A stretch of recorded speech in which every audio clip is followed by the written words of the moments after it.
Howdy, this is Ranger and welcome to Utah. In this video, I'll be showing you all there is to see and do in Park City in the wintertime. Park City is a tourist mountain town located a short drive from Salt Lake City. It's fast and fairly easy to drive between the two unless there is a major snowstorm. Skiing and snowboarding generates most of the tourism here. We spent 4 days skiing at Park City Mountain Resort. This is the resort most people associate with Park City as it is directly connected to the town. Vail Resorts purchased the original Park City Resort and then purchased a neighboring Canyon Resort in 2015. This gondola was then built connecting the two, and it became the largest ski resort in the US by lift-accessible terrain. Even in our 4 days, we barely hit all the major areas. There's 41 lifts that serve every type of terrain. Skiers and riders of every ability level will find plenty of terrain that serves their needs. With over 350 inches of snowfall per year and generally good conditions, Park City is a great place to try to expand your ability level into more difficult terrain.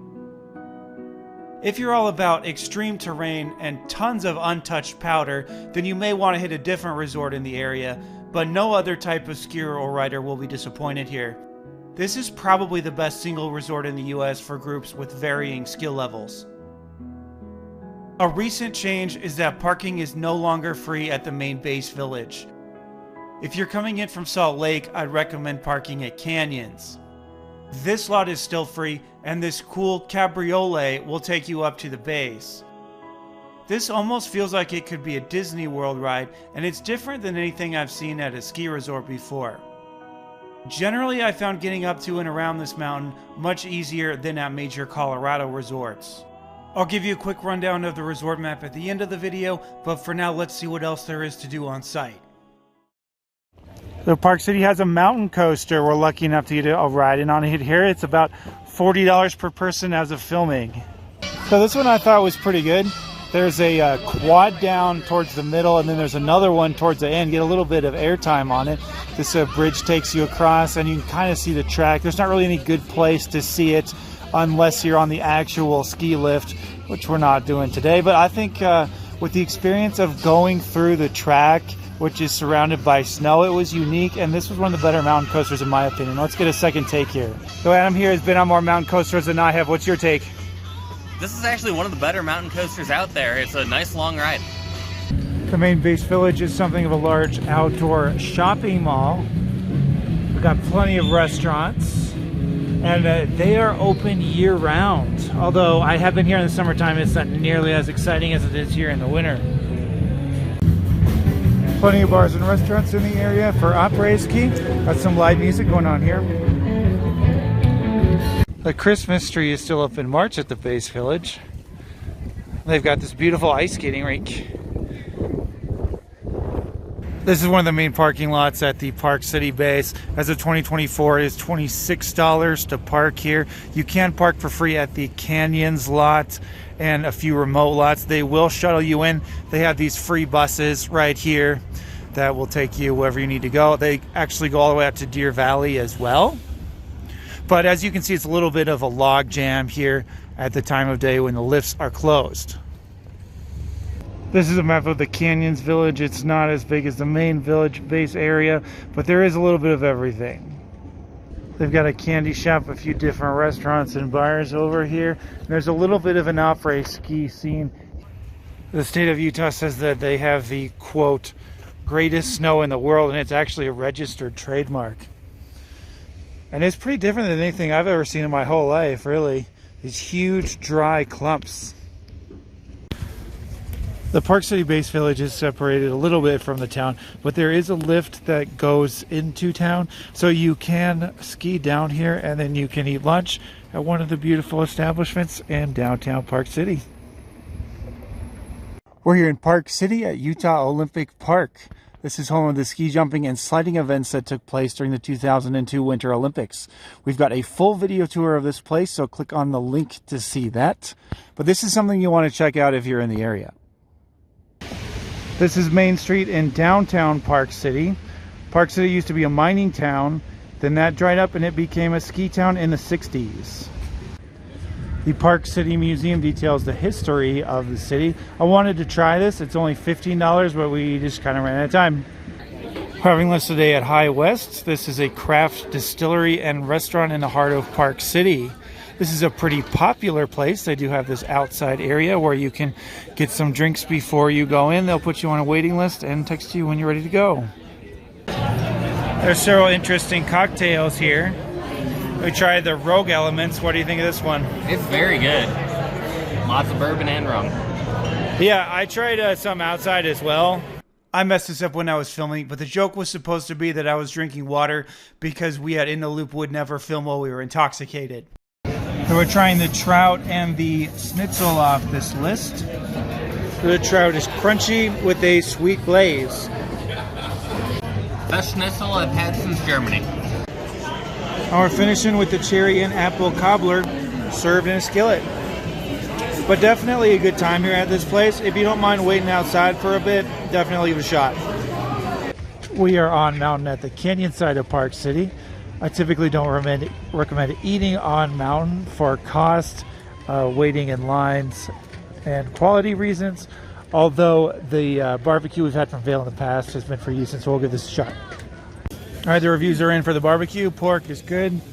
Brisket is just okay. We skied our way down to Park City. Today we're going to check out Devonza's. This is a quick service place, which is great for getting back to the slopes. I love the decor in here. High marks for this Italian sandwich. The meatballs are homemade here, and the fries come with Park City sauce. The pizza is also very good. Nice thin crust pizza. So this recommendation came from Local Boy. Give him a shout out. He's local who does skiing videos here. We're going to grab a drink at the No Name Saloon of Debauchery. And we're all about debauchery. We found out No Name Saloon actually has 3 stories. This would be the top story. And there is an overlook of downtown here. I've heard they actually have pretty good food here as well.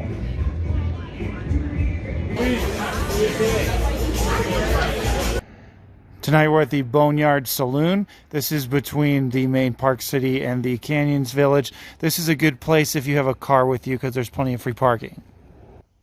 So I thought this place had the best food of the whole trip. I had the Triple S burger. It was fantastic. Burger amazing. The bread seemed like it was homemade. We also tried the Asia Bowl, which was great. Before we sign off, we'll go into a little bit more detail about the skiing at Park City Resort. The main base village and downtown Park City are over here, and the canyon side is all the way over here. So if you wanted that free parking I showed you, this is going to be that lot. If you want to go to the Park City side from here, you can take a free shuttle directly over there, or you can ski your way across, although admittedly that's quite a bit clunky. A lot of locals I spoke with seem to prefer the canyon side. It is a little bit more accessible and the lift lines are shorter, but I did prefer the Park City side. The layout of the lifts was a lot more intuitive, and the terrain I thought was generally better. Payday here was a spectacular blue cruiser. It was very wide and always had good snow. The King Khan pod here was also a favorite of mine. The conditions were pretty good over here. They alternate the grooming on these, so these are either going to be blue cruisers or you'll get some easy bumps on some of them. Higher up you'll see lots of gnarly terrain, lots of double blacks if you're into that sort of thing. And McConkey's over here, there is always some groomed way down. So if you're a strong intermediate, I would recommend coming up here so you can see the views. They're very good up here. Tycoon only has one really steep pitch here, so a good skier should be able to do that one too.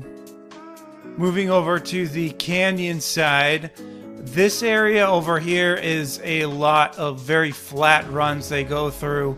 Mountainside mansions. I would try to avoid this area if you can, just because it's so flat. Navigating canyons can be a little bit challenging because there's certain areas where you just can't ski directly back down to the base. Like if you're over here, you have to take this lift and this lift to get over these two ridges, and then you can ski down. And then that of course leads to this area getting very icy because it's the only way back down. The only other area I want to talk about over here is the Iron Mountain Express, which strangely has some of the best and worst skiing on this side. These three in the middle have some pretty sketchy snow, especially underneath one of these middle supports here. But then Copperhead and Mercury are very smooth. Some of the fastest speeds I got on this trip were on these two runs. But that's all I got for you. If you've got any questions about the Park City map, you can leave them in the comments and I'll try to get back to you. Thanks a lot for watching, and I'll see you in the next one. Ranger out.